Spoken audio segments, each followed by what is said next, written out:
Hey guys, Hector here with my friend Melika.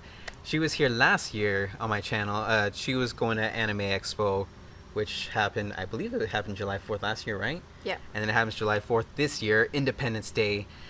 And so I just wanted to get your general thoughts. Like, how did you feel like the atmosphere was, or just what did you feel about Anime Expo overall first? As a first time goer, And that was your first time going. yeah, first time going, first time, like a little Canadian over here. That's biggest anime conventions that we have back home is like Otakuton or Anime Nord, um, which I guess we could put the links below for those that are interested to check out those two anime conventions. Anime Nord happens in Toronto, Otakuton happens in Montreal, Quebec.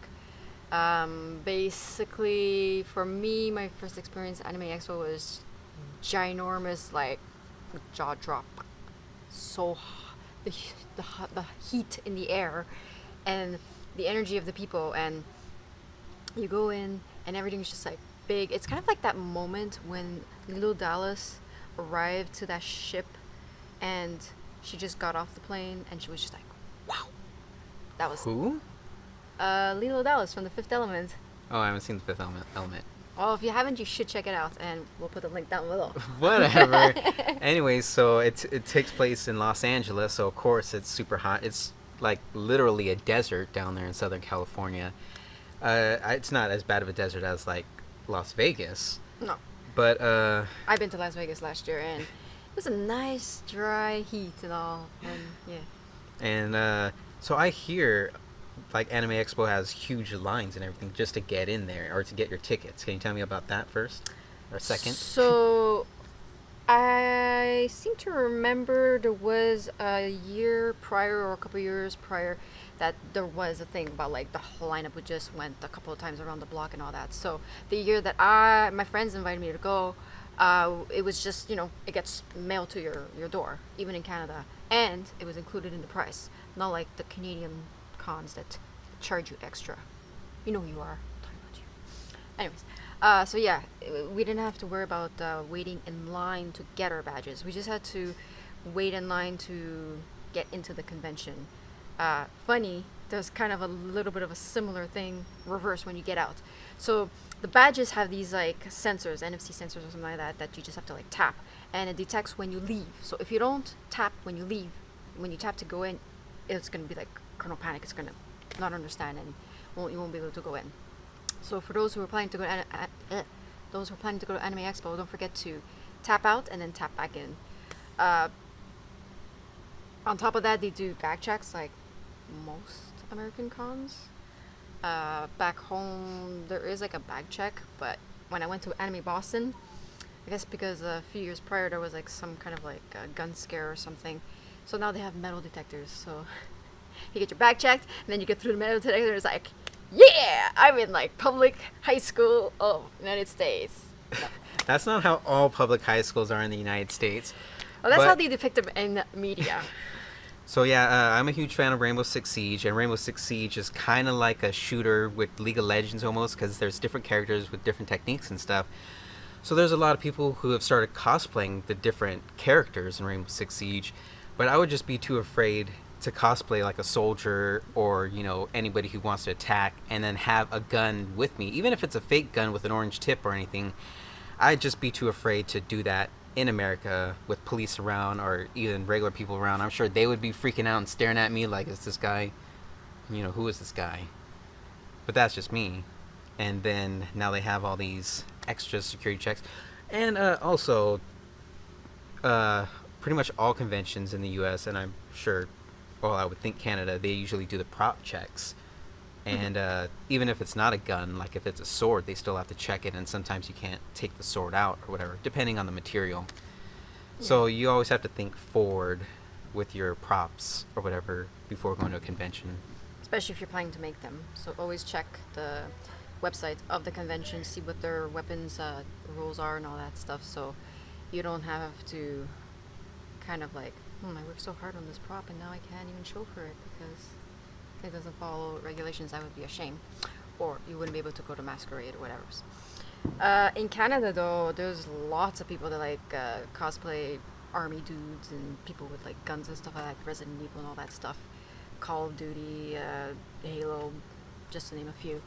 And yeah, that I don't see that being a problem with that. I think even at CatsCon, which happens to be in Washington D.C., the city, near Virginia State, I think.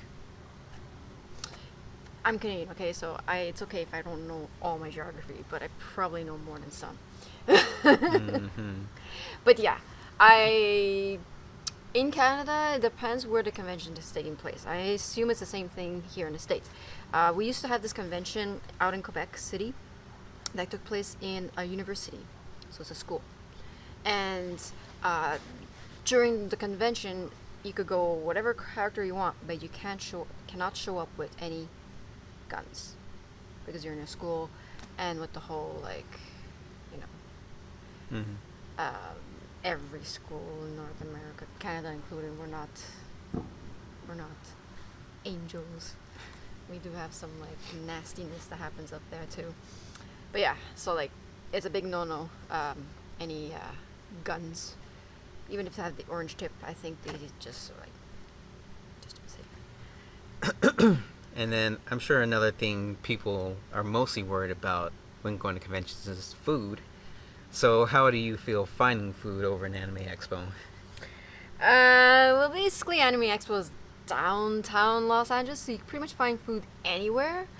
I never recommend buying food at the convention center because it's always the most expensive.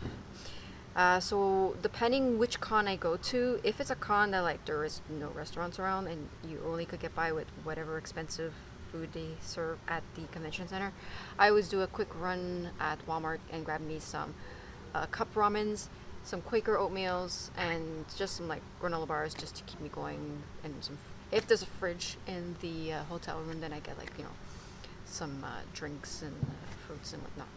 Sometimes, most of the times in the U.S., they charge you extra for a fridge or extra for a microwave or whatever. Or, well, you can just find a certain hotel that'll have all of it. Because like I was saying, I've said before in other videos, when I went to the conventions over in Sacramento, I stood at the hotels that were like next to the convention, and they were just fancy hotels but didn't have a lot, and then you would have to pay extra for a fridge. And then meanwhile, my friend had a hotel about a mile or two away, and then it was basically like an entire apartment with extra rooms and a fridge and a stove and everything. But yeah, so it also depends on location, just like with the food and all that. Or connections. Like my friend out in the New England area, yeah, I don't know how he does it, but he always manages to get like these suites, these like nice looking suites, you know, they got it's like kitchen and everything. Like at YetiCon, we got bumped up to like the master's bedroom suite or something like that, and we had like a full-fledged kitchen. I literally was just like, this is a hotel room? This is like a freaking like 2-bedroom apartment. I want to move here. Mm-hmm. So yeah, it's good to do some research before the rooms become available for you to reserve and all that, which I've noticed in the States compared to in Canada. See, in Canada, the hotel rooms are always the first ones to go. But in the States, the hotel rooms, it's always like delayed by the time you could like reserve your room. It's almost like you're thinking, this is too last minute. There's not going to be anything left. Instead, in the States, literally the day after the last day of con, tickets are out already for the next year. The early bird starts the day after. In Canada, it happens like 3 months before, 4 max. So for us Canadians, we're all like upside down, like confused, like what? How do we? What? Yeah, it's like just get prepared for next year already. Yeah, and kind of like commit to it right away, type of thing, and you can't make any other plans and stuff. Yeah, but with that, you know, some people get their tickets right away, and they might be stuck with their tickets because there's no refunds on that.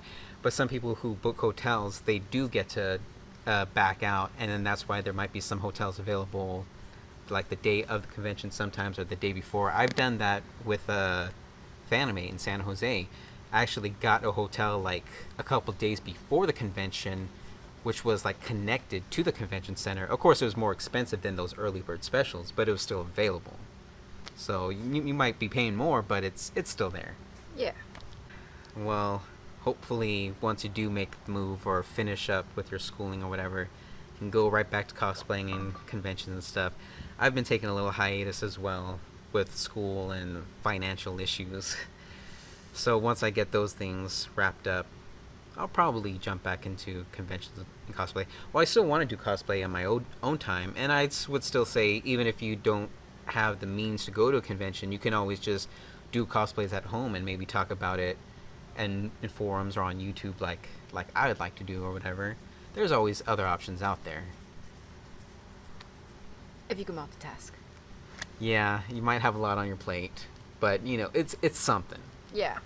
I mean, I might dibble dabble when I need like a break from reading and studying and all that to just kind of like get a little head start on the next cosplay and all that. Because let's face it, that Last Jedi outfit is not gonna sew itself. Gotta make it to the Rebel Legions. Mm-hmm. But yeah, I'll leave several links in the description to your Facebook and Instagram and Twitter and everything, so you can see those Jedi costumes and other costumes and cosplays and stuff.